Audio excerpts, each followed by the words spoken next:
রাজনীতির মাঠে প্রযুক্তি যেন হয়ে উঠেছে এক ভয়ানক অস্ত্র। এআই জেনারেটেড কন্টেন্ট ও ভুল তথ্যের বিস্তার আগামী নির্বাচনে নতুন চ্যালেঞ্জ যোগ করবে বলে আশঙ্কা প্রযুক্তি বিশেষজ্ঞদের।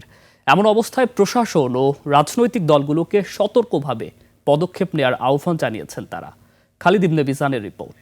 লিলি বিউটি সোপ, যার অ্যান্টি এজিং গুণ তারুণ্য ধরে রেখে ত্বকে করে উজ্জ্বল। তারুণ্যময় উজ্জ্বল ত্বকের জন্য রিমার্ক বলেছিল এনসিপি হলো যুক্তদের দল। এআই জেনারেটেড কন্টেন্ট, ডিপফেক, চিপফেক ইত্যাদির ভিড়ে বাস্তবতা খুঁজে পাওয়া দিন দিন যেন কঠিন হয়ে যাচ্ছে।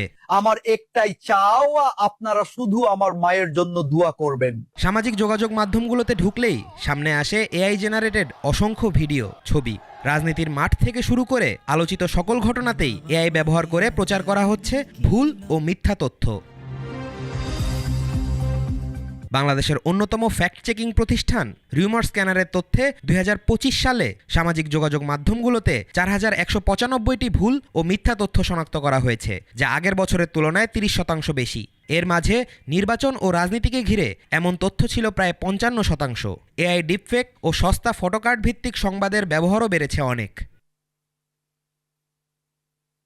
নির্বাচন ঘিরে এমন কন্টেন্ট নতুন চ্যালেঞ্জ তৈরি করবে বলে আশঙ্কা করছেন প্রযুক্তি বিশেষজ্ঞরা। নির্বাচনের কেন্দ্রীয় অপতথ্যগুলোর ভিতরে সবচেয়ে ভয়াবহ যে জিনিসটা, সেটা হচ্ছে দুইটা বিষয়।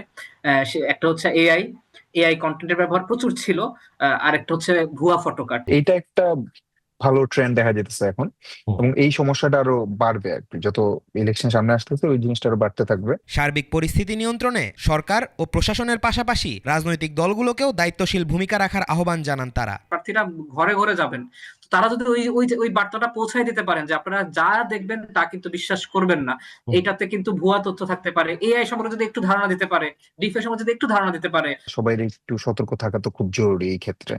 ইভেন এআই এর ক্ষেত্রে জিনিসটা আরো জটিল, কারণ হচ্ছে আপনি আদার মিস ইনফরমেশন হয়তো খুব ইজিলি চেক করতে পারবেন, ভেরিফাই করাটা খুবই সহজ, তাই না? কিন্তু হচ্ছে এআই এর ক্ষেত্রে জিনিসটা আসলে অত সহজ না। এমন পরিস্থিতিতে ভুয়া তথ্য ও গুজব কমাতে প্রত্যেকের সচেতনতা প্রয়োজন বলেও মনে করছেন বিশেষজ্ঞরা। খালিদ ইবনে মিজান, 21 টেলিভিশন, ঢাকা।